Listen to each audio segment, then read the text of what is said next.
Hi friends, ಹೇಗಿದ್ದೀರಾ ಎಲ್ಲರೂ? ನಾನು ಚೆನ್ನಾಗಿದ್ದೀನಿ. ಅದೇ ರೀತಿ ನೀವು ಚೆನ್ನಾಗಿದ್ದೀರಾ ಅಂತ ಅಂದ್ಕೊಂಡಿದ್ದೀನಿ. ಫ್ರೆಂಡ್ಸ್, ನಾನಿವತ್ತು ಹಳ್ಳಿ ಜನ ತರಕಾರಿಗಳನ್ನ ಎಲ್ಲಿಂದ ತರ್ತಾರೆ ಮತ್ತು ಅವರಿಗೆ ಮನೆಗೆ ಬೇಕಾದಂಥ ಎಲ್ಲ ವಸ್ತುಗಳು ಎಲ್ಲಿಂದ ತರ್ತಾರೆ ಅನ್ನೋದನ್ನ ನಾನು ನಿಮಗೆ ಇವತ್ತು ಹೇಳ್ತಾ ಇದ್ದೀನಿ ಫ್ರೆಂಡ್ಸ್. ಅಂದರೆ ಹಳ್ಳಿ ಜನಗಳಿಗೆ ಸೋಮವಾರ ದಿನ, ಬುಧವಾರ ದಿನ, ಹಾಗೆ ವಾರಕ್ಕೊಂದೊಂದು ದಿನ ಸಂತೆ ಅಂತ ನಡೆಯುತ್ತೆ ಫ್ರೆಂಡ್ಸ್. ಸಂತೆ ಅಂದರೆ ಮಾರ್ಕೆಟ್ ಅಂತ ಹೇಳ್ತಾರೆ. ಸಿಟಿನಲ್ಲಿ ಮಾರ್ಕೆಟ್ ಹೇಗೋ ಹಾಗೆ ಹಳ್ಳಿನಲ್ಲಿ ಸಂತೆ ಅನ್ನೋದನ್ನ ಮಾಡ್ತೀವಿ. ಅಂದರೆ ಈ ಊರಲ್ಲಿ ಅಂದರೆ ಅರೆಹಳ್ಳಿನಲ್ಲಿ ಸೋಮವಾರ ದಿನ ಸಂತೆ ಮಾಡ್ತಾರೆ. ಅಂದರೆ ರೈತರು ತಾವು ಬೆಳೆದಿದಂತಹ ಎಲ್ಲ ತರಕಾರಿಗಳಾಗಲಿ, ಹಣ್ಣುಗಳಾಗಲಿ, ಏನೇ ಆಗಲಿ ತಗೊಬಂದು ಅಲ್ಲಿ ಸಂತೆನಲ್ಲಿ ಇಟ್ಟು ವ್ಯಾಪಾರ ಮಾಡ್ತಾರೆ.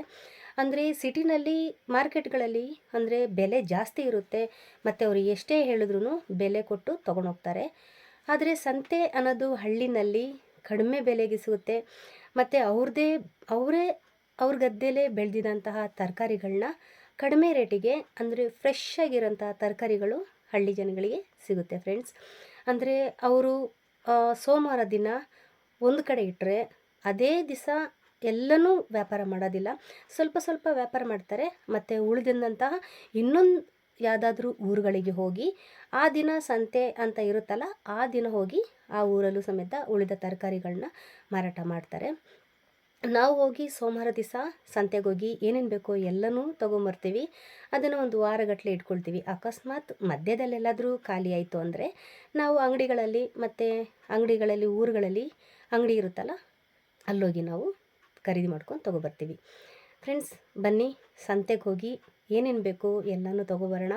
ತೋರಿಸ್ತೀನಿ ನಾವು ಯಾವ ರೀತಿ ನಾವು ಹೋಗಿ ತರಕಾರಿಗಳನ್ನ ಸಂತೆಗೆ ಹೋಗಿ ತೊಗೊಳ್ತೀವಿ, ನಾವು ಏನೇನು ತೊಗೊಂಡು ಮನೆಗೆ ಬರ್ತೀವಿ ಅನ್ನೋದನ್ನ ನಾನು ತೋರಿಸ್ತೀನಿ. ಅದಕ್ಕಿಂತ ಮೊದಲು ನನ್ನ ಚಾನಲ್ನ ಸಬ್ಸ್ಕ್ರೈಬ್ ಮಾಡಿ, ಶೇರ್ ಮಾಡಿ ಫ್ರೆಂಡ್ಸ್. ಮತ್ತು ನಿಮಗೆ ಖುಷಿಯಾದರೆ ಒಂದು ಲೈಕ್ ಕೊಡಿ ಮತ್ತು ನನಗೆ ಸಪೋರ್ಟ್ ಮಾಡಿ. ಇದೇ ರೀತಿ ಒಳ್ಳೆ ವೀಡಿಯೋಗಳನ್ನ ನಾನು ಅಪ್ಲೋಡ್ ಮಾಡ್ತಾ ಇರ್ತೀನಿ. ನಿಮಗೆ ಧನ್ಯವಾದಗಳು. ಬನ್ನಿ ನೋಡೋಣ ಸಂತೆಗೆ ಹೋಗಿ